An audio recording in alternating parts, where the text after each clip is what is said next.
So today I want to jump right in and I want to throw some ideas out that have really been really deep and centered in my mind.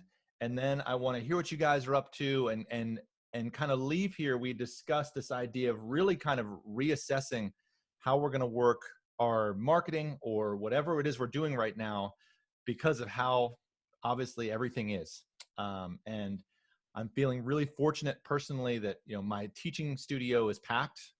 And I have never felt more important in the work I'm doing with my students that are majority high school students, middle school and high school kids. And I'm really just paying a ton of attention to what I'm seeing in their eyes and a ton of attention to what I'm seeing in their parents' eyes. And really, it just gives this window to be like, wow, our work is really important right now.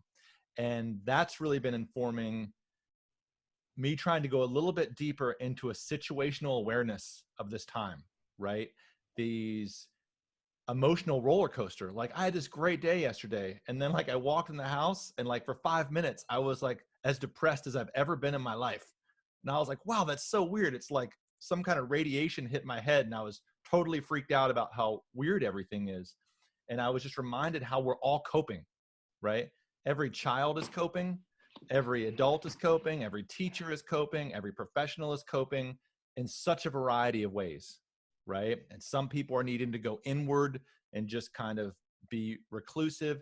Some people are just grinding themselves through work and staying busy.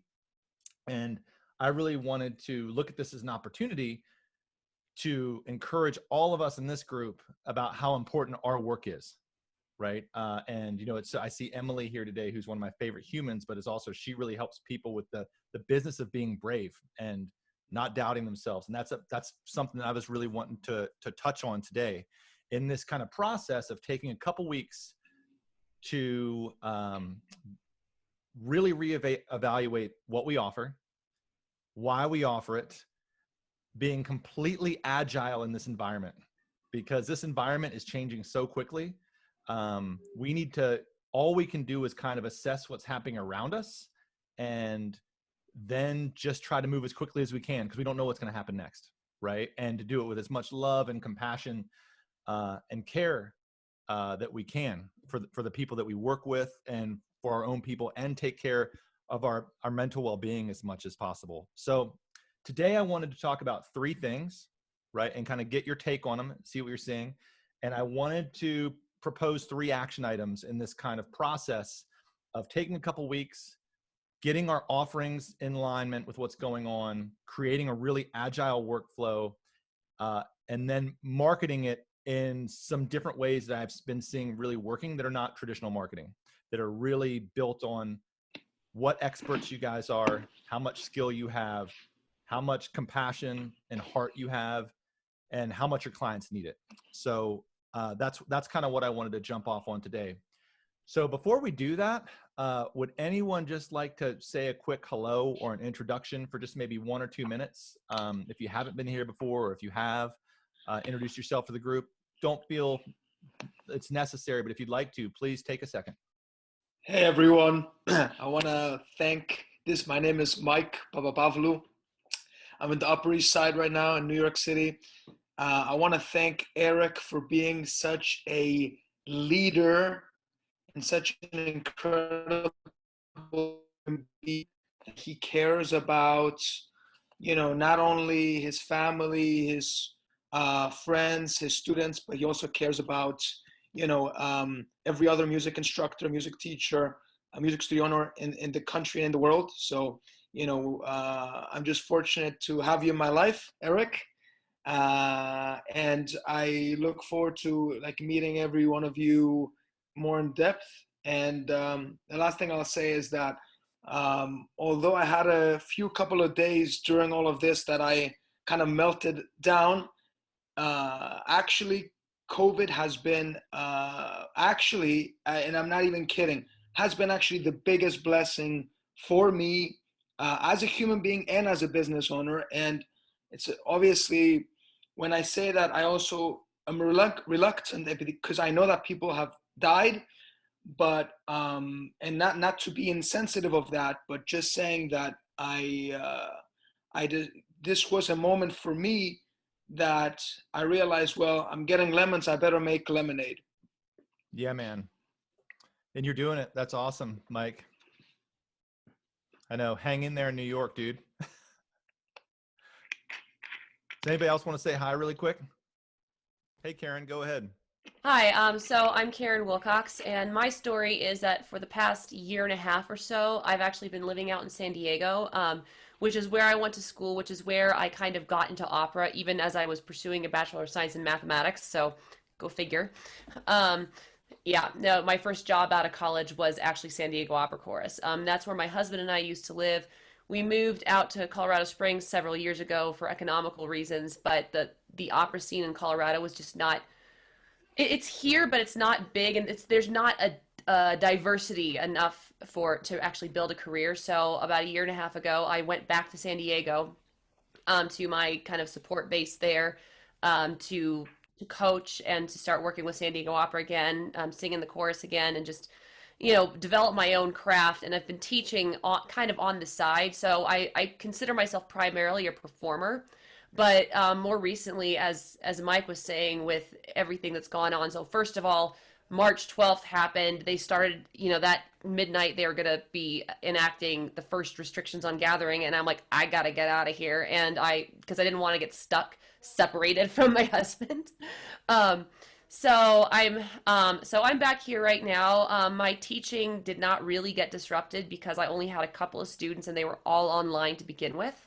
What has changed and what I'm having to kind of transition into thinking about is I do want to build it more. I am a massive vocal technique nerd. I'm very, very, very passionate about not just the pedagogical side, pedagogical, however you say that, um, not just that side, but also really scientifically understanding what is going on in a way that actually helps you, because there's a lot of I've never been to one of these things, but I've heard, in my conversations with my own voice teacher in San Diego, there are these conferences that happen on vocal science, and it never really ends up leading to better technique or to more beautiful sound. And I feel like the last 6 months or so have just been revolutionary to me in my own personal study.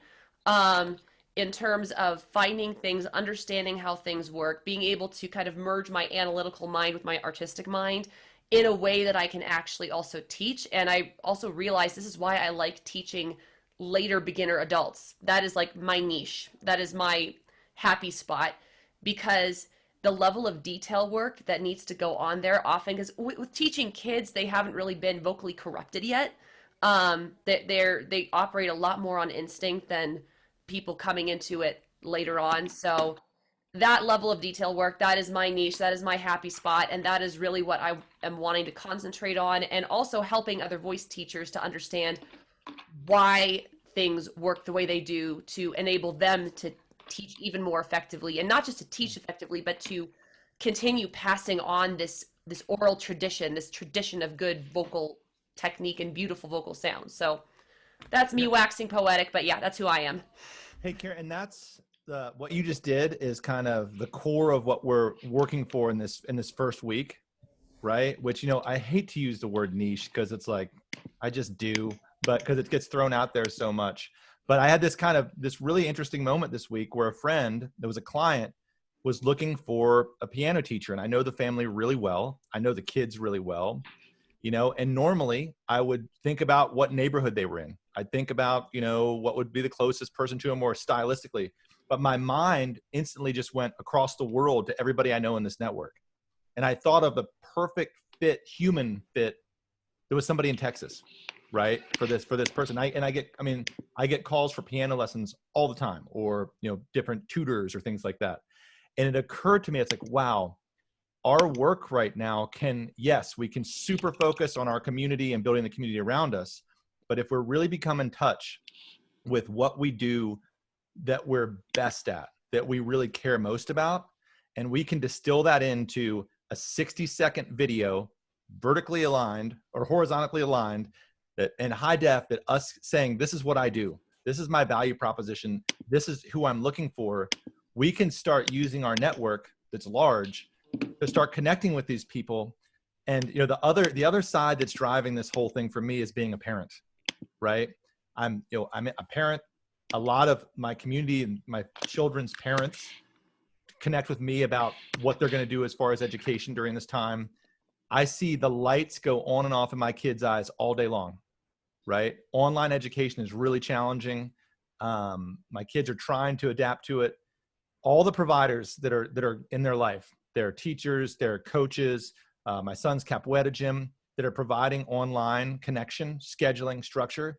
They are literally a lifeline for our family, right? Because kids, we're all traumatized, right? This is a traumatic time, and however we're expressing it, it is traumatic, and it expresses itself in very different ways.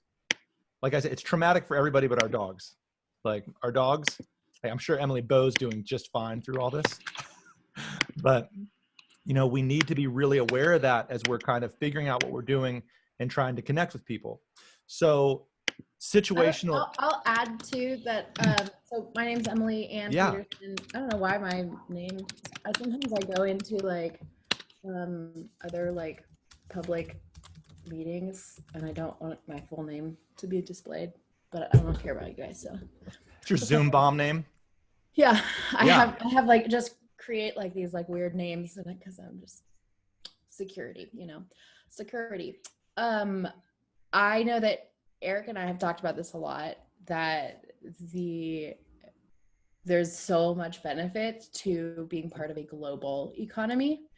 And I think that is a huge benefit of all of what we're experiencing right now that Mike touched on earlier, that one of the, you know, it can feel overwhelming when it feels like, oh my gosh, I'm a teeny tiny guppy in this huge ocean.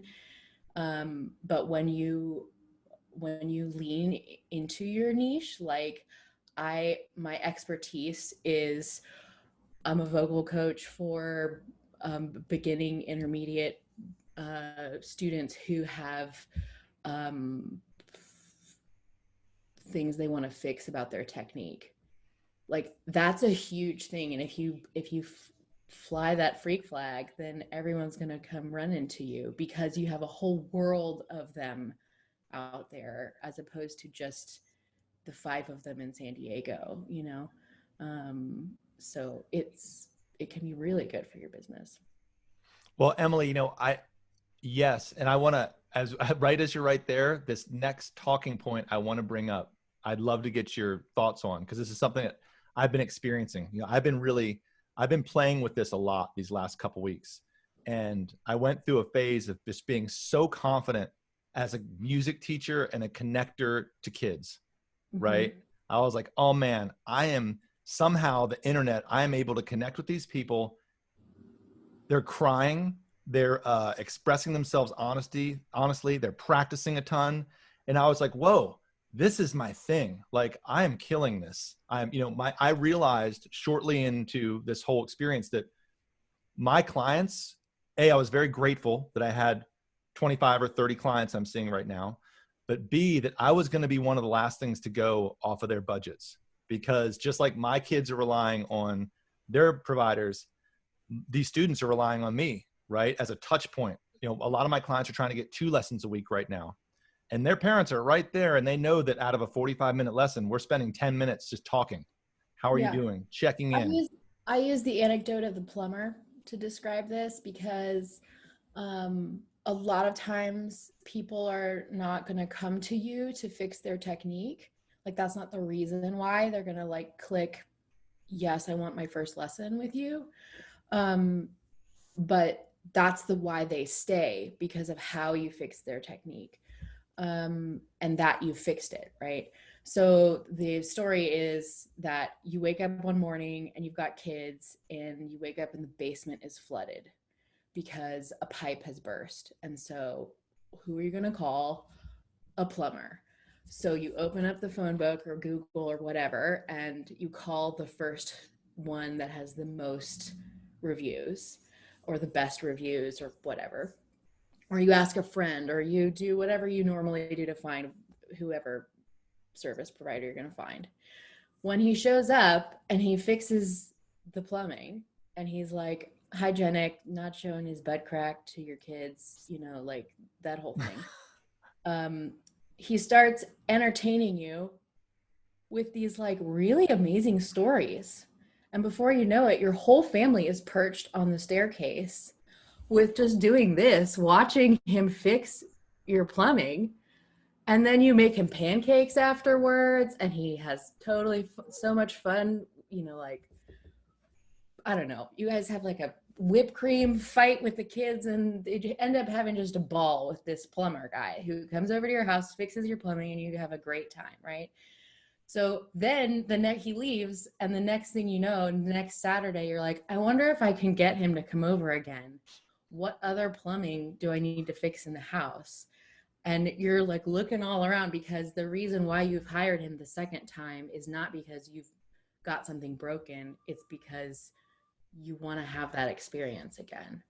So you have to figure out, when you're doing your marketing with your niche, like which part is the whipped cream and the entertaining and the storytelling, and which part is, I fix your plumbing, I'm not going to charge you an exorbitant amount, like, I do it quick, I show up, I'm not going to, like, Yeah, business versus emotion, kind of. Exactly. Yeah. That's beautiful. But I think a lot of people flip those sometimes, or they want to be known as the emotional one. Like Eric, I'm sure if you like put on your shingle, like, I'll make you cry, you'll cry in every lesson, like, I'll make you puke. like, people are gonna be like, no thanks, I don't. Right. Or you're gonna get a different kind of student right away. Right. So yep. you have to figure out, like, what is it that your favorite clients came to you for, and why did they stay? Mm-hmm. And if you can distinguish the difference between those two, then usually you can, for lack of a better word, like, lubricate your marketing a little bit easier. Right. Yes. Thank you. And I think also, just kind of before we jump off that, so something I've personally experienced is, in this era, is extreme highs and extreme lows. I'm assuming everybody is. And that includes confidence, right? Like, one day I'm like, oh my gosh, I'm so amazing. And then I'm like, wait, none of my students have ever won the Guitar Foundation competition. Like, I must be the worst guitar teacher ever. And it's the emotional ride that we go through. And I feel like, especially when you put yourself out there and say, yeah, I'm the right fit for your family, and I really think that this is a great fit. You also open yourself up to, like, that hater mentality that lives within us more. And if you guys resonate with that, Emily has a really great program that you can put in the, you should share in the chat, Emily, and we can share in the notes later about your School of Bravery, because I think it's awesome for folks. Yeah, we call this the imposter syndrome. The imposter syndrome. Yeah, exactly. And this is a big time for it. By my friend Adam Savage. So, the thing is that I think what you're saying, Emily, is a really powerful point about, those. I mean, if we put it in a cold marketing terms, it's the added value, and of course you can't put a price on that. And I think that's where all of us come into the world with, is that we're skilled as musicians, we're skilled as educators, but it's those other things that are less tangible that we're able to offer. And I think it's probably even more self-evident now. So I think it's a good point that Emily's making. So I just wanted to chime in there. Hey, thanks, Mike. Nice to meet you here. Yes. Cheers. Yeah, I'm glad you're here. That's awesome. So did you just say Adam Savage? Yeah. The guy from Mythbusters? Yeah. Oh my gosh. Yeah. That's cool. Just had to clarify that.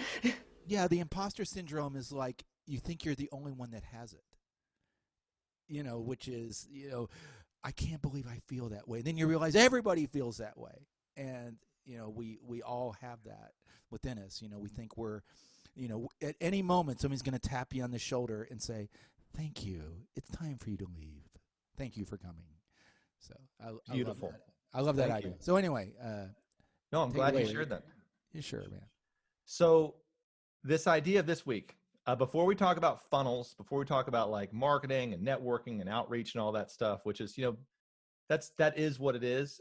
But before we do that, I thought a great step is to really take a moment and take an inventory, right? Like, how many people here have really been thinking through, gosh, what's working for them right now? And before they even do that, taking a moment of situational awareness.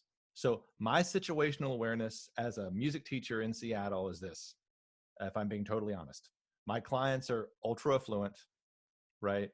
For the most part, they're really kind. They're really supportive of my family. I have 25 to 30 that are active. I have another 15 or so that are trying to get in. So as I look at this, as far as feeding my family for the next 6 months, which I don't think we can look further ahead than 6 months, right? Or because we just can't. This isn't how planning, and this, it's a different era right now. But if we do, I say, wow, if I lose half my students, right, we're still going to eat. And so because that, I can at least sleep, right? And I can be like, okay, cool. That's my situational awareness. So aside from that, that gives me space to say, okay, how can I help more people? Right? I have never, I run Fons, which is a lot of work. I love to teach, which is a lot of work, but I'm looking at building a new offering right now that can reach out to people in a bigger way that I couldn't reach out to before, because I want to, because I think our work is so important.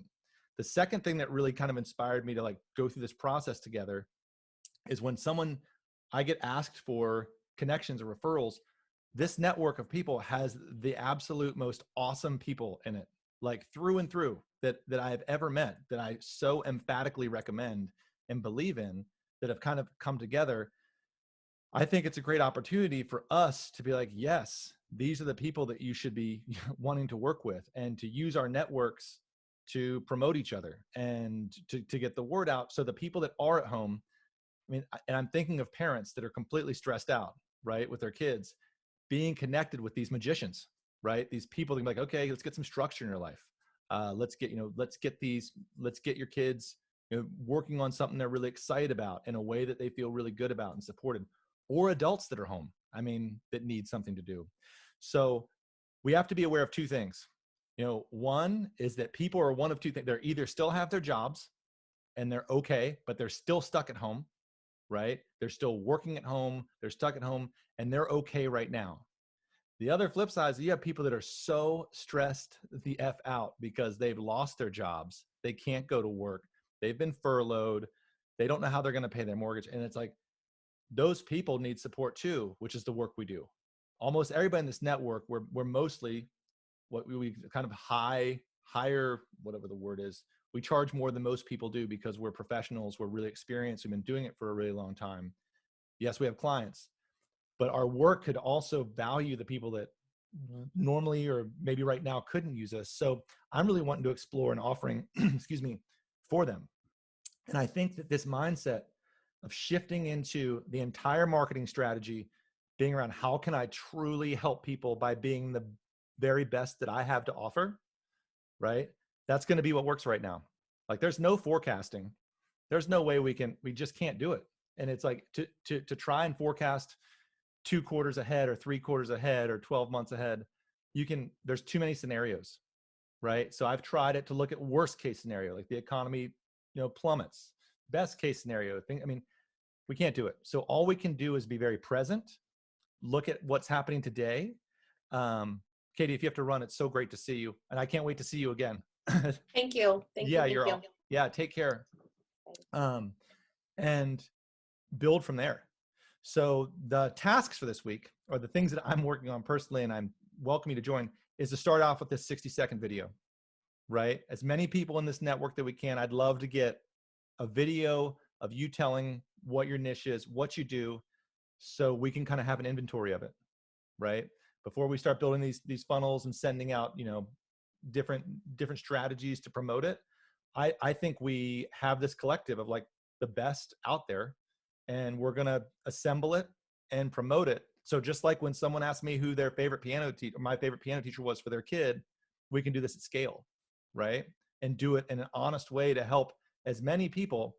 And the whole idea, I don't know if you're familiar with the term bodhicitta, right? Which is basically just caring for others with all of your heart, right? If we can build our marketing around that, which is saying, yes, I'm really good with this thing. What are you really good at? Give me a sub 60-second video saying, like, Lenny, I could do yours for you like 8 times over. If you want me to, I'll do it for you. But like, I've gotten to know you well, and I know what you do. I know Mike, same thing. Corey, I think I could probably do yours too. But get those to us and let's look at them. Let's look at each other's and see what we do and compare them. I think it's a great step to get started, and then to move into what we're going to do next, taking an inventory of ourselves.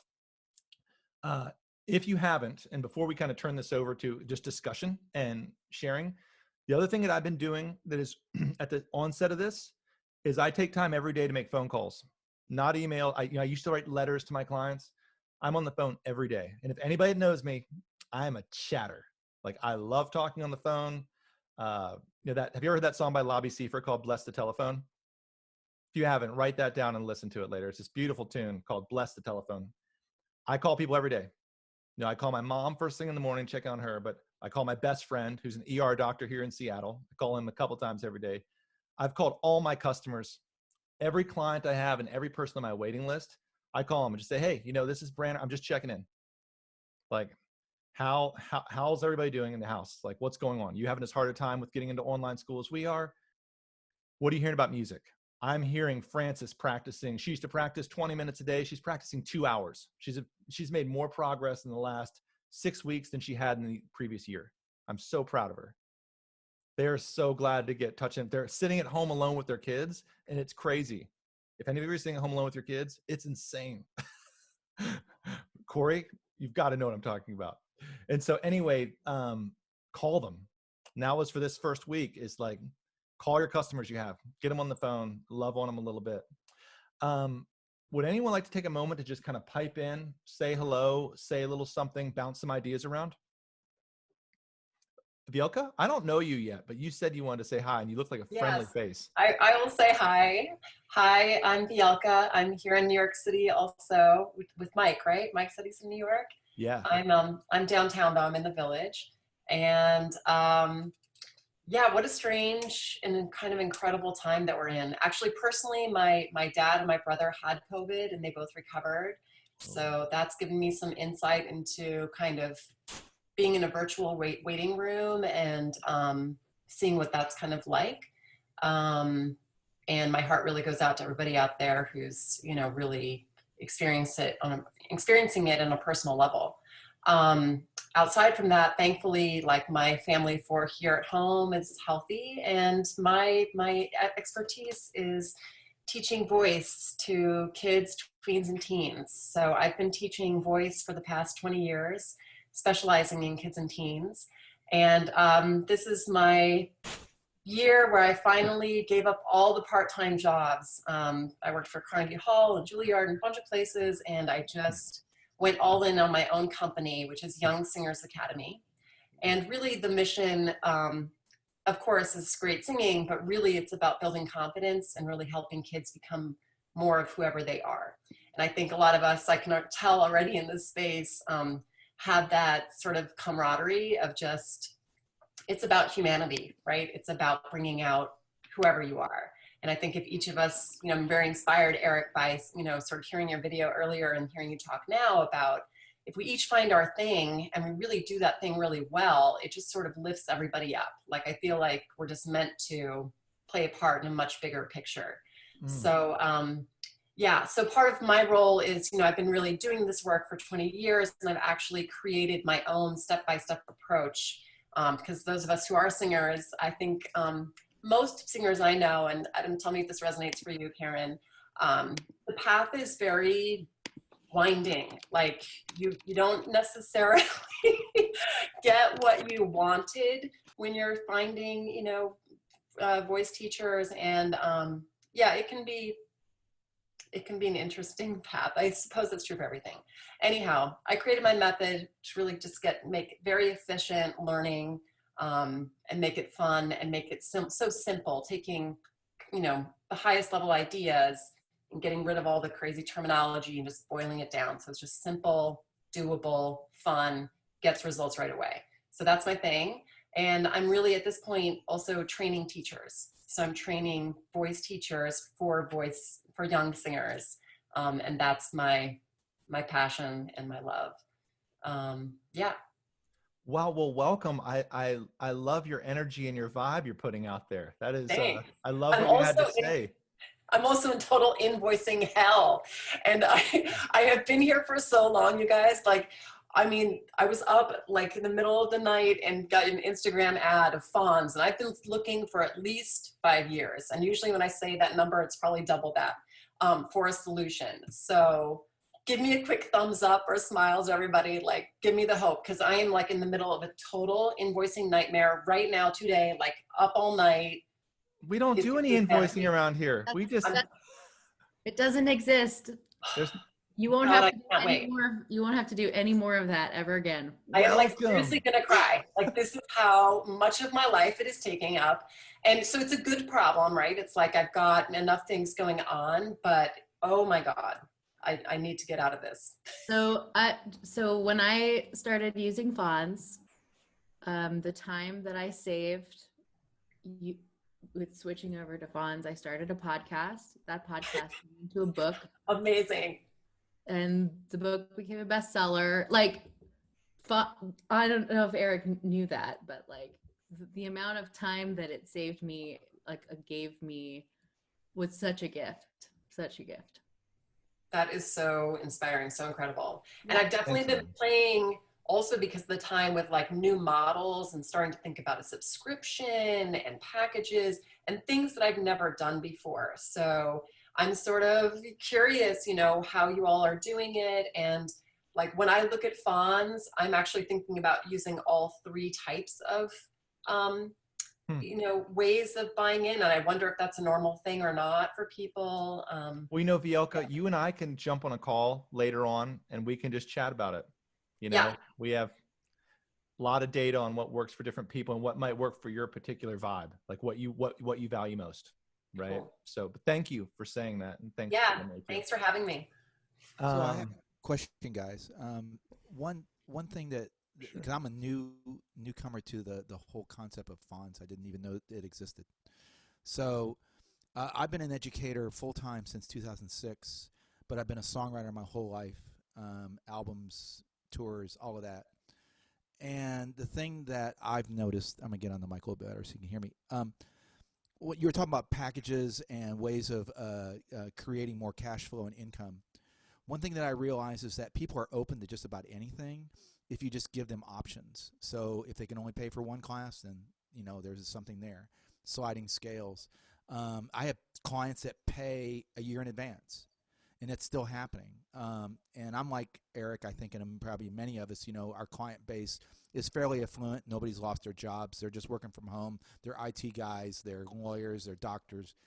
And the thing is that I think it's about being in communication and just continue to know that things are going to have ebbs and flows, and how their ability to pay is going to be very different from year to year, from month to month. Of course, now, you know, everything's out the window. We don't know what the hell is going to happen, but we absolutely know that as long as we're flexible, and if we have to do things in a different manner because we're tied to the computers and the cameras, I think that that's going to be really an important change in the way we all do business. But I've been doing that even in the brick and mortar world that I was always a part of. I really didn't want to do the online thing because I do so many other things with technology. I didn't want to get in front of the camera anymore, but here I am, you know, I'm trying to figure out what that's going to look like. And I'm really fortunate, but I think that the message that I'm trying to communicate is just being incredibly flexible, as long as it doesn't impact, you know, your ability to live safe and to live without, you know, being up all night if you're going to try to, you know, pay the bills or whatever. So, you know, Mike, I think that is the most wise recommendation, which is, you know, something, you know, I used to be such, you know, I automate my cancellation policy and I'm serious about it. You know, you get like one, whatever, I blew you off. And then after that, like the system just bills you. Right. And I have and no one complains about it. Right now it's different. The kid misses, I'm like, hey, okay, let's try to find another time. Like this time requires great compassion.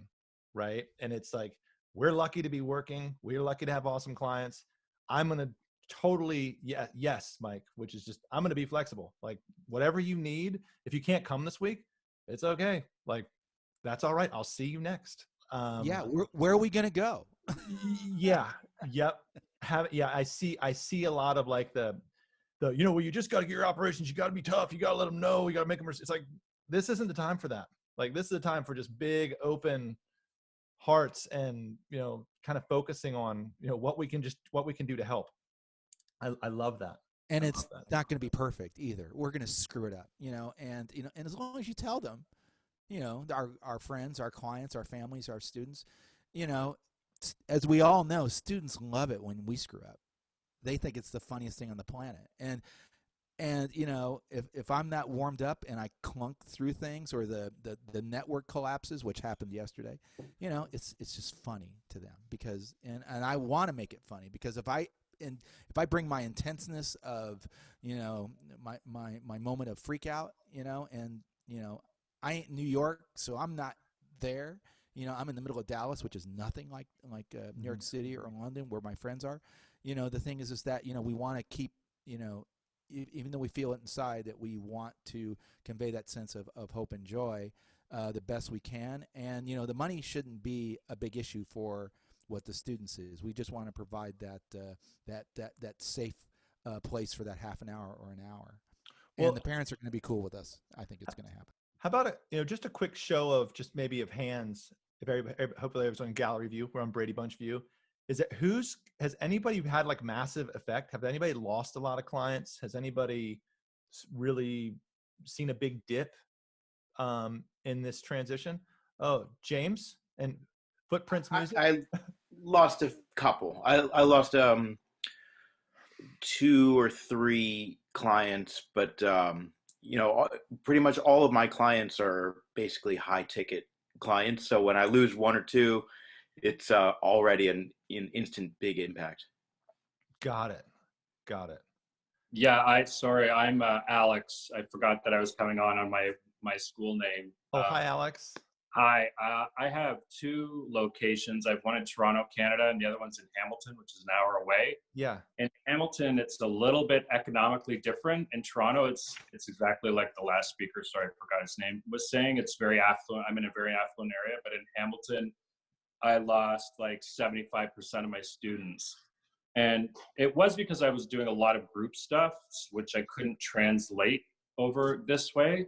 But you roll with the punches, and you just got to keep going. And as people have said, you just got to transition into something that's going to be long-term and not just always just scramble for the short term, if that makes sense. So I'm still trying to build long-term, even though I've hit this dip. I'm just looking for, helpful, new ways to do things. And in the positive, I'm starting to do things that I've always wanted to do, like a membership program, and just shifting that way. Yeah, it's a great time to dial in your operations. Yeah. Go ahead, Emily. I have a question for Footprints and Mike. Did out of the ones that you lost, this is just me being curious, out of the ones that you lost, how many of them would you have wished they went? Good you know question. what I mean?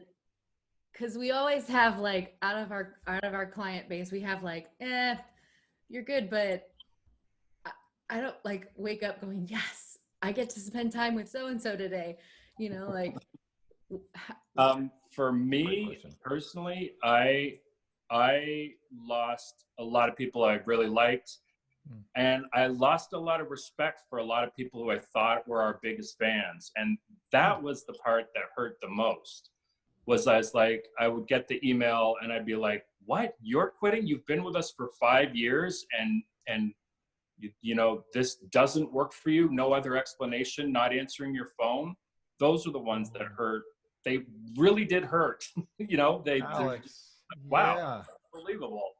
Yeah. And then great question. Hamilton, I'm new, so I've lived in the area for 4 years, so I didn't know how to push. I didn't know my client as well in Hamilton as I do in Toronto. So Okay. I just kind of let it go, which is, I would be like, oh, what can we do? But I just I didn't have the rapport with a lot of them because I'd only been open since last September. So just getting to know the families. So that's been my experience. And I don't know like how long the time period was, but like, were you able to like close feedback loops at all with them? It was weird. Like it was just the way that the emails were written was just like, this is done until we get back to normal. But I mean, it was way back when nobody knew what was going and things changed daily. So I am thinking of doing a campaign of reaching out and saying, hey, you know what? We're doing this, this, and this, and these parents love it. I've gotten testimonials from parents who were reluctant and were skeptical and who now love it and are happy that the lessons are continuing. So I am, and it's just on the list of many things to do. You think we'd have less things to do, but it seems like I have more things to do now. Wow. To like connect what Eric said earlier with what you just said, like, one thing I love about Eric's philosophy of business is that he goes really deep with a really big, generous, open heart. And the group atmosphere doesn't allow you to do that on a family by family basis. So you could, when you follow up, rather than just doing an email campaign, because that's pretty cold and impersonal, you could do like just 2 weeks of calling them one by one to just check in and say, how was pancakes today? Yeah, no, that's a good point. Make some pancakes. I'm evidently really in the mood for that. That does sound good. Oh, I like it. Emily, I'm so glad you asked that question to Alex. And I'm so sorry you went through that.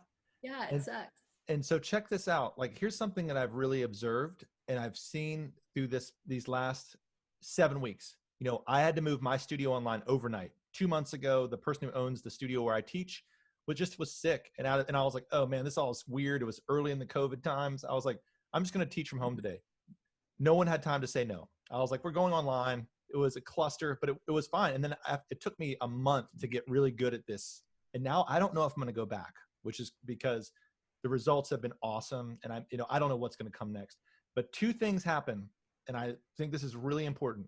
You have people that go through this moment, and regardless of what's happening to them with their jobs or their work, they either go in and they say, I'm going to buy a high-powered rifle and enough supplies to feed my family for 8 months, and I'm, fuck everybody else, right? Like, I'm taking care of me.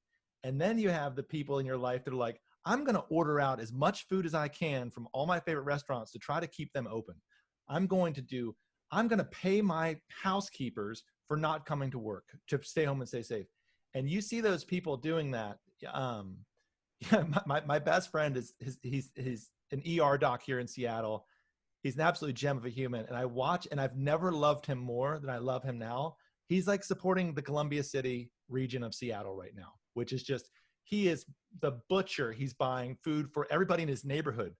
He'll come back from the butcher with, 50 pounds of meat or whatever. And I talk to him and I see what he's doing. And it's just because that's how he's built. He's always been built that way.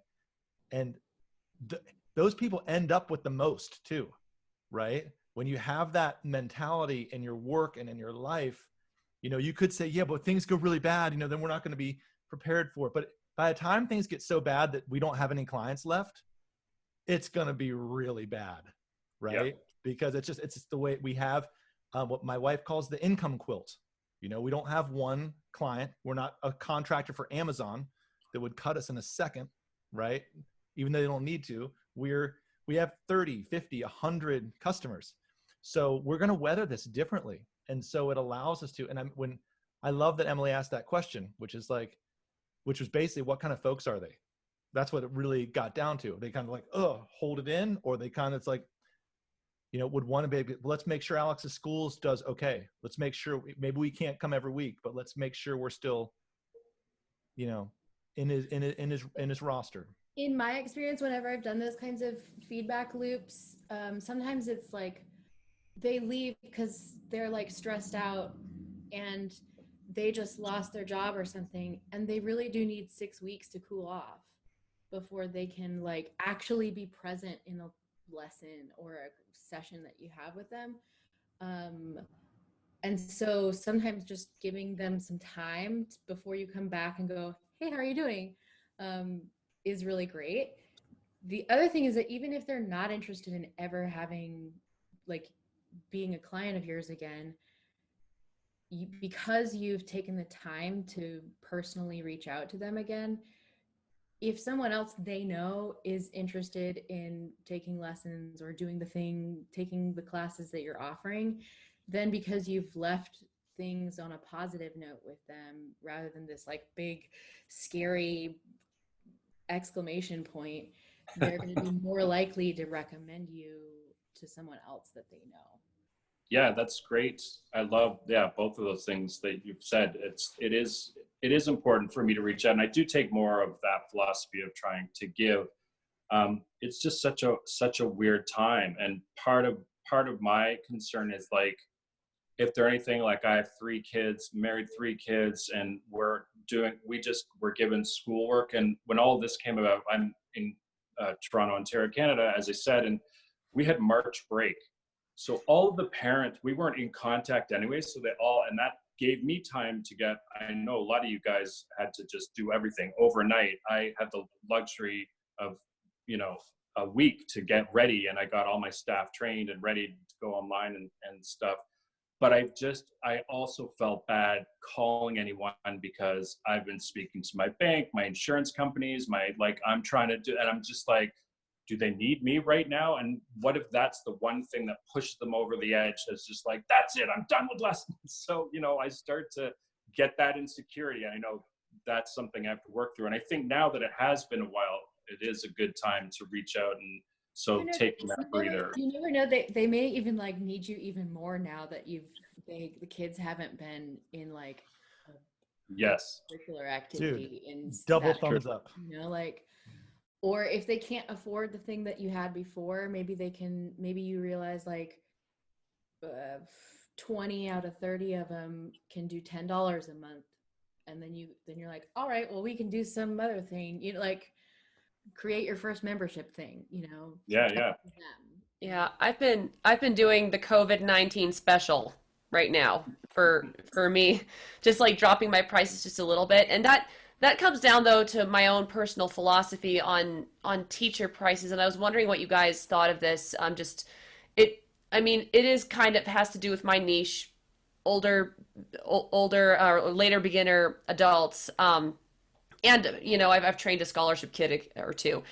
But I have just from my own personal experience growing up, and having actually had the situation a couple times that I can remember, just because I was a missionary kid, and so sometimes we had to go on furlough before the school year ended, and so I remember I had to teach myself the second half of the second semester of 7th grade. So I'm looking at all this going on, and I'm thinking, well, you can actually make a whole lot out of that situation, and the value that you get out of a lesson with me very much depends on what you bring into it. And so, for example, I expect my students to find their own music. If they want to sing something, find the sheet music, bring it to me. I will help them with it. I will help them figure out what kind of rep would be good for them. I can help them explore that. But I'm not quite as engaged. And that had to, that might change. That had to do with the fact that I had my own craft that I was working on and some own personal artistic crises that I was getting through in the last year or so.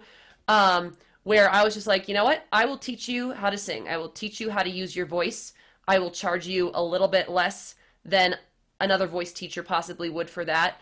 But at the same time, there's a great potential to get a lot more out of that by putting your own energy and initiative into it. A younger kid can't necessarily do that because they don't have quite the amount of agency that an older teenager or young or adult has. But what are your guys' thoughts on that? Because I wonder sometimes if I'm fine charging the amount that I charge, even though I know it's a little bit less. It's pretty on par with what's around here. But I wonder if I'm doing the music community in general a disservice by doing that, or what are your guys' thoughts? You're not competing with San Diego anymore. No, that's true. Right now, so you have to look at what the rest of the world's doing. One of the best things that I ever heard was from Eric, who just said, "Come on, man, just double your rates." before he even knew them. I actually decided to bump up my prices during COVID, actually. So that's just my decision, you know. Yeah, you know, Yeah, I think that. Oh, I'm sorry. Go ahead, Eric. go ahead, Mike. After you. Well, I want to amplify what the other Mike said. Was just simply that I've always been kind of beating this drum of things are being undervalued. You know, I hadn't raised my rate since the 1980s, and That's a long run. you know, and the thing is that in where I live in North Texas, which is Dallas and Fort Worth and Austin, you know, that area, you know, is that, you know, people are afraid to overcharge because a lot of people are afraid that, oh, well, they're going to go to the other place because that's a lower price. They don't look at the educator as a quality thing. They look at it as just another in a long line of tutors. And, you know, I think that I've always said you need to value yourself, and I think that value is always going to be the amplifier. And if you find yourself that you should charge more just because you value it, then you should, and I think most people are going to do it. Now, you might have to come up with different strategies to get paid for that, but I think you should at least assess your rates in a manner that you value yourself, and then, you know, you look at yourself honestly and you say, yeah, I'm worth $100 an hour or whatever it is, and people are going to pay that. May I just add to what I said before, because again it has to do with Eric, and when we first had our conversation about rates, you know, he always mentions Rob Hampton, right? So I finally, after years, actually did a one-on-one with him on Zoom, and what an amazing human being he is, and he got so personal with me so quickly. But I did end up asking him about rates and stuff, right? And he said, "Look, it's all about are you willing to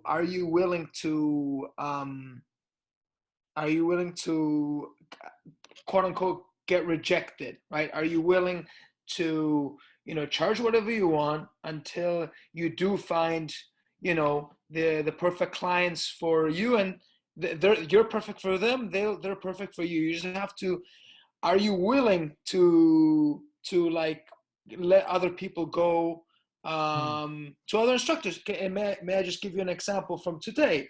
There's this marketplace online called bark.com. Never heard of them. They emailed me saying that people are looking for guitar instructors, so they're probably wanting me to, like, you know, pay I don't know, a month. I haven't checked into it, but they gave me a contact of an adult, and I had a meet and greet with him, with the adult, and the meet and greet was again an idea that I got from Eric. Okay, so everything comes back to Eric. So you've really like changed my life.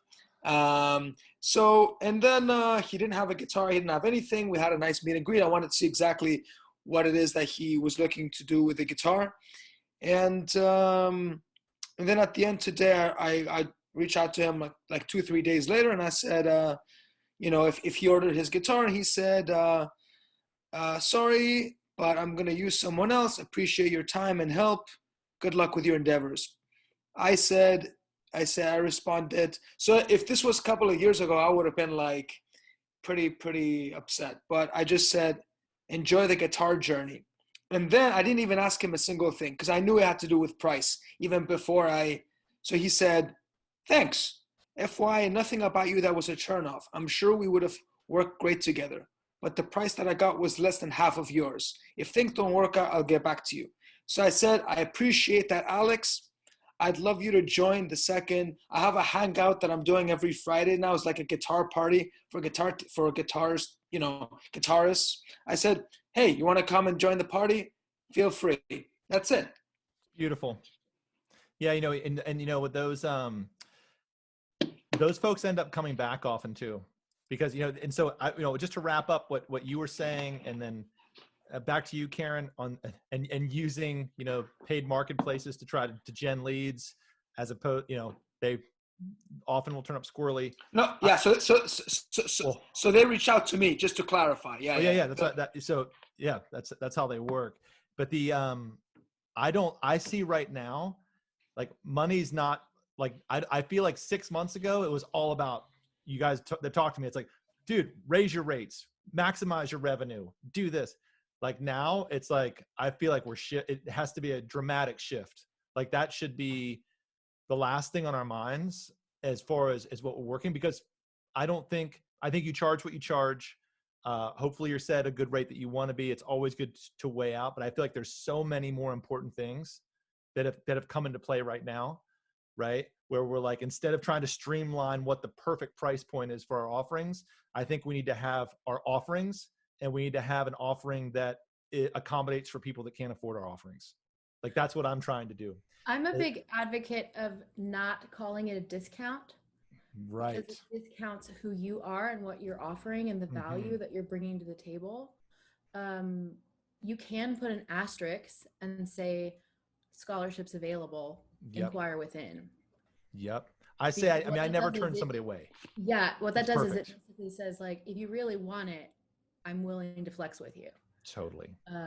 Which is like the people who need to see that little asterisks at the bottom are gonna like be looking for it and will take you up on that.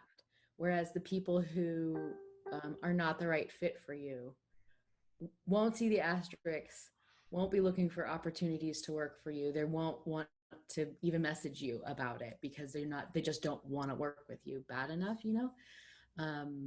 So yeah. Right. And I've experimented with discounts even within the last year, and I've been like, what am I doing? I know people don't do discounts. Like, sales don't work with me. Like, so you don't want people that you don't, yeah, like it's not necessary. Not if you're doing what you do as well as you do it.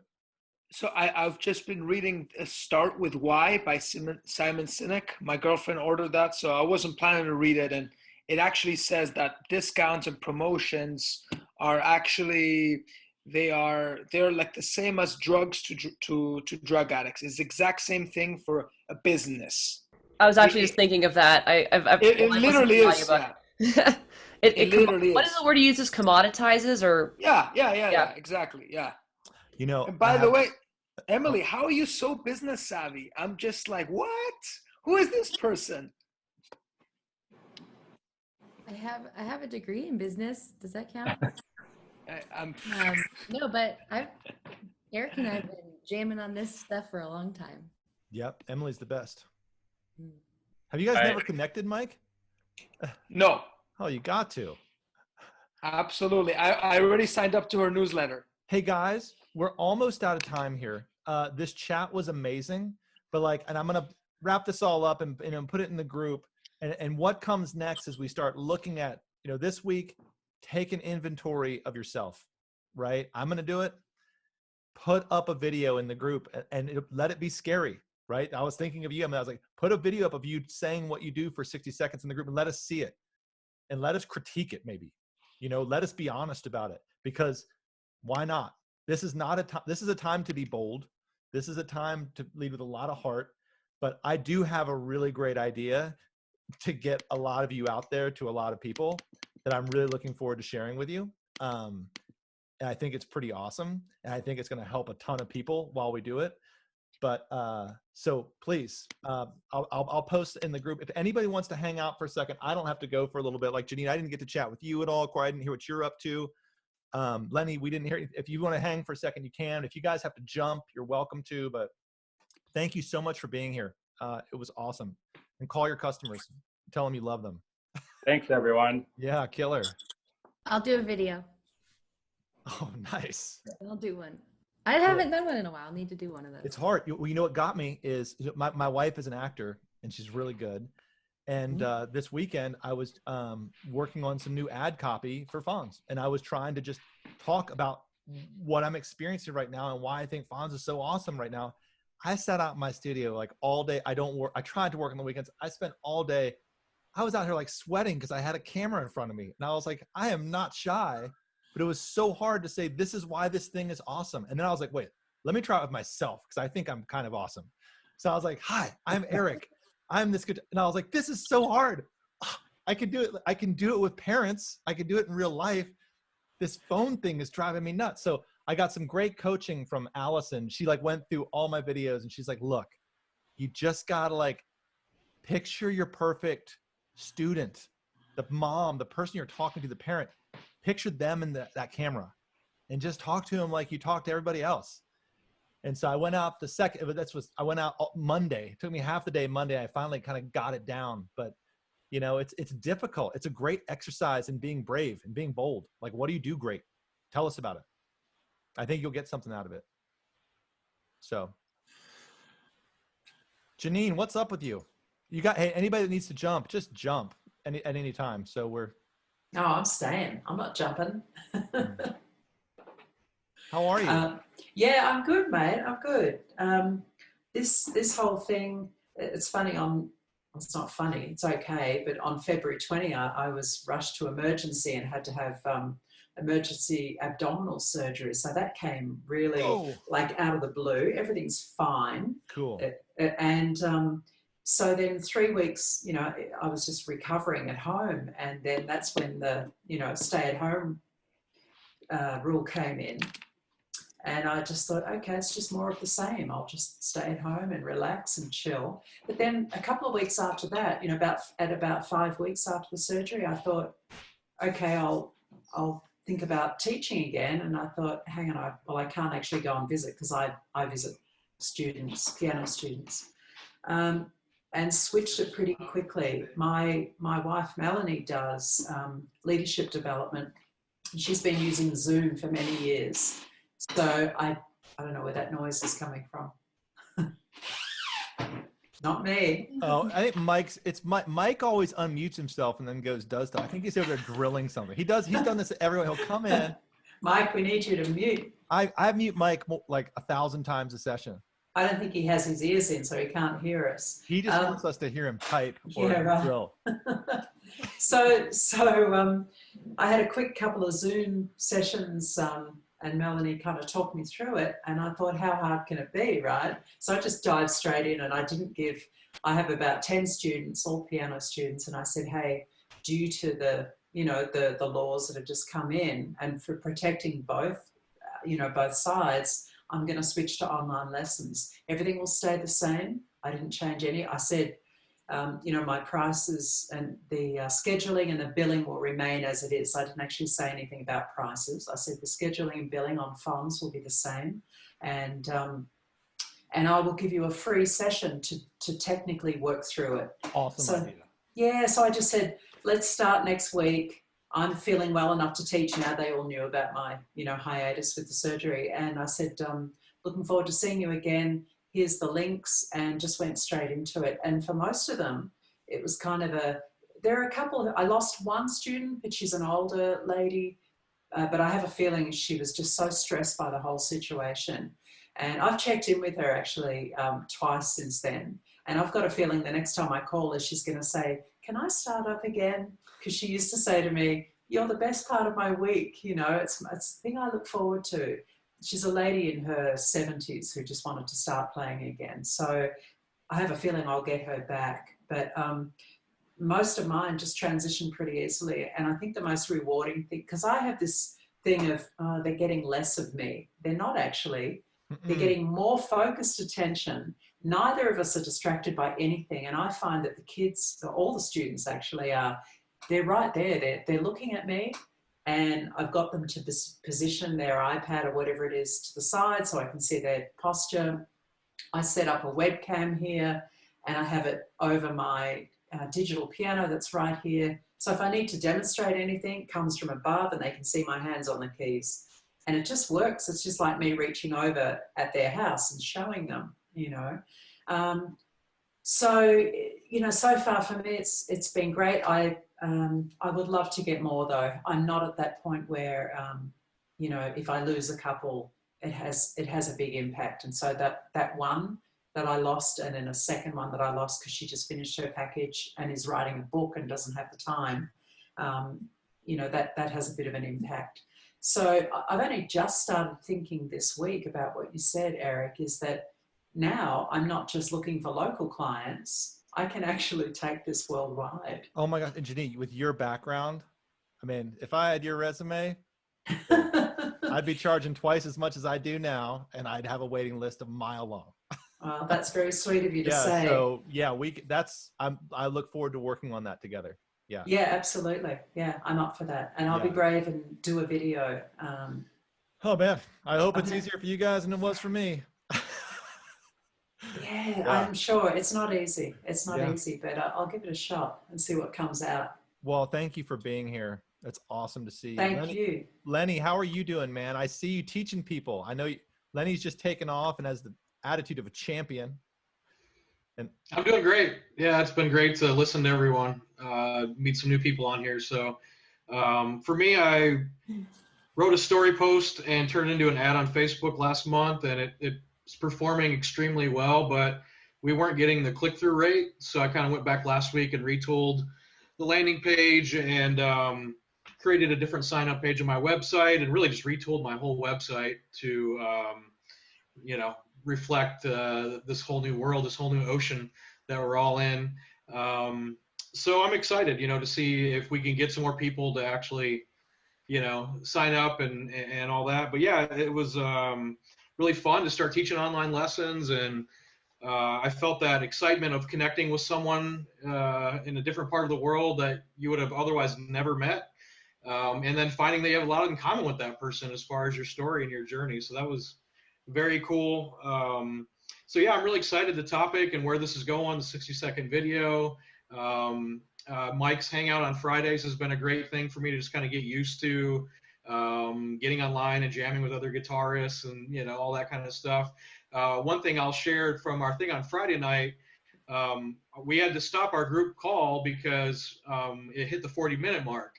So we took a break, Mike upgraded, and when we came back, the sound, the latency, the HD was like way better. So we were actually able to duet together. We were doing duets in the group. So made me realize I need to upgrade because you get the way better experience out of it. So actually, again, this goes back to Eric. Again, I think I'm Eric's biggest fanboy here. I heard him say once, he's like, "Yeah, this is not the time to do Zoom free." And I was like, "Dude, this guy's so right." They're holding our whole world together. I know. Teacher Central's like, I'm not paying for I'm going to just shorten my I'm like, you guys suck. Like, this is your profession.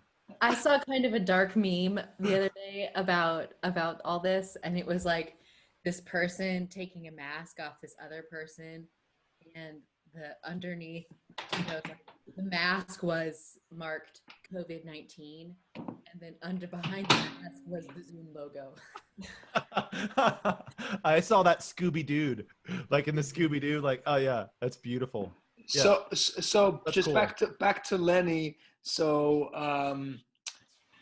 so when Eric said this is not the time to do the free Zoom, I was like, dude, this guy is so right. And then this is what you get for not doing what you're supposed to do. So for a couple of days, I was okay, I gotta do this. I gotta do the Zoom thing. And then I was putting it off intentionally.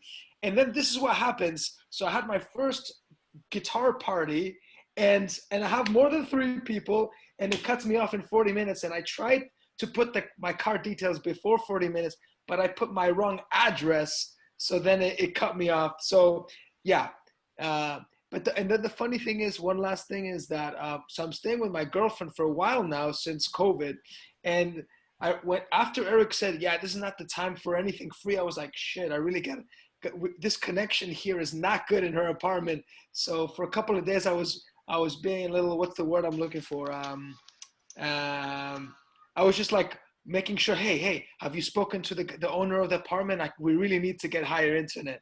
So, well, Mike, last night was the first time since COVID started that I lost at the beginning of a lesson, my internet dropped, right? I had to cancel the lesson and I was cool with it. But afterwards I went inside and I was like, I just lost $100. So Allison, we're going to call CenturyLink tomorrow and see what we can do to make sure this doesn't happen again. Like, yeah, it's our whole world's being held together by this. Yes. It's like, yeah, make sure you've got what you need to do to have your ops run. And, I rescheduled lesson. It's cool, but I'm not going to have it happen again.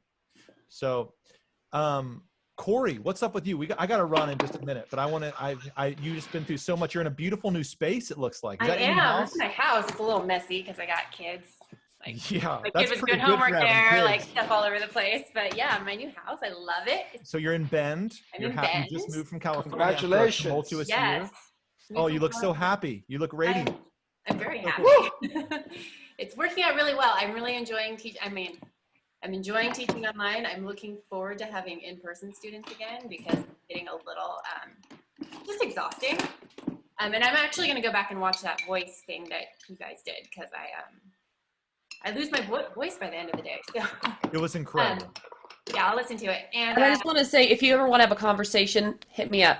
Okay, cool. Yeah, so I've been doing really good. I have about 19 students, and I just had some students come back from like 3 years ago. Boom. The older sister was like 13 or 14 when she like quit because she was going to high school and she just was like, this isn't my thing anymore. And she's been playing. So the mom's like, hey, we have 2 girls here who are bored out of their minds. Can you teach them some piano? Yes. So it was really nice to reconnect. She's like 17 and 14 now, the 2 girls. And so that was great. And then I have some brand new students that I just got from word of mouth. But all my students are still in California. So who cares? It's fine. I'm totally fine with it. Yeah. But I do really want to start like marketing to the Bend community because when this is all over, I would really like to go at least have some in-person students to balance out the the online thing. And I miss playing duets with my students. I've been using my son. I'm like, come on, play duets with me, please. And he's like, Mom, not again. Corey, the marketing strategy to your community in Bend, already having 20 students is so much different than marketing to Bend with 0 students and being desperate to eat and pay your rent. That's the thing. You'll be like, they'll be like, wow, she's busy. That's cool. You might have 1 or 2 spots. That's awesome. Exactly. You'll do great. And I want to get my parents have this space for me, and I want to get it set up this isn't really an ideal space to teach out of, because my kids will be in and out all the time. But my parents have a room in their garage that I have a piano over there and stuff. It's not really all the way set up because I should probably use this time to set it up. But I also have to freaking homeschool my freaking children. Oh my God, it is such a pain in the ass. Yes, we can have a whole nother mastermind and we just talk to each other about that, Corey. Yeah, we do, because my kid was sitting here doing homework, like asking me questions, and I'm like, just finish it, just do it. I'm busy. I know that Erin May Lewis, she's a Mountain Dulcimer teacher. She does, or since all this started, she started doing weekly live streams on her Facebook page for kids. She's not normally a children's music performer, but she has started like a weekly kids spot like in the morning. Oh, cool. And so the regularity is like great for parents and all that. And she puts like a little tip, like PayPal tip link, and it's free, right? So she's had a couple parents who were so grateful to have like an extra hour of just like peaceful calm in the house. So that was like educational, that she just got like a surprise $150 tip or something like that. Nice. I know. I was shocked. She is spectacularly, beautifully awesome human being. I know, she's wonderful. But she's in the Fons group, so you should ping her in the group and ask her how that's been going. But I was thinking for Boulder, there's probably a Boulder parents group, and you could ask the administrator of the Facebook group if it's all right if you go live in that group every week at the same time. And then regardless of whether you get any like tips or anything, you've had like that consistent face-to-face interaction, just by like singing kids songs. And did you get that, Corey? She meant Bend. Finding a local group here in Bend. Yeah, so I have a couple of Facebook groups that I joined that are like Bend moms Facebook groups. But one of them is like, do not promote your business on this page, but I still joined it because I want to know stuff. But and another one is like, if you're joining as like, I would like to give your kids a thing to do every week. Yeah, because This it's is a very different. good They're idea. Not desperate you now. promoting yourself, it's you helping them. You know what I mean? So that's like part of this generosity thing that Eric's talking about. That like, Yeah. but you have to like contact the Facebook group administrator and just say, hey, I have an idea. I would like to float it by you. If it's not, if that's not cool with you, cool, whatever, you know, no harm. no foul. Okay. Yeah, that's a good idea. I'll have to think about Another what I thing can to do, think though. about Like, don't is sing. just be authentic about what you can offer as a human. Play your music for people. Just play. You know, we're doing Facebooks here. You know, with the live thing, we're doing Instagram. We're playing. It might be 5 minutes. It might be an hour and a half. But you know, that's the best marketing tool ever. Is just jam, play, sing, a cappella, mountain dulcimer, whatever it is, ukulele. Just do I it. thought about taking my kid out to the front porch and having him and I put on a little like. We concert. actually did that here. My Is that- girlfriend plays like a monster guitar. She's 5'1" and has a voice like an opera singer. Well, she's my girlfriend, so I'll toot her horn. But the thing is that she did that all the time. You know, she's making masks now. If she was working so hard, she'd be dragging the mask and show, look, I'm doing these masks, and we're giving them to the doctors, the veterinarians. That's about being authentic. You know, it has nothing to do with our business, but it's about being a human. So I got to go try out a Steinway piano, guys. I'm gonna go. Hey, Mike, thank you for joining us. I got to run a second too, but man, what a lovely chat. Hey, check these comments. Sign up for Emily's mailing list. It's right there while you're doing it. I'm going to wrap this up. I'm going to put the concept in Fons family that we kind of outlined today. Loved seeing you guys. This was a great crew. Drop me a line anytime if you want to follow up about anything. And if not, we'll talk to you next week. Thanks, Eric. Thanks for being here, friends. See you soon. Awesome. Thanks. Okay, thank you. Bye. Bye.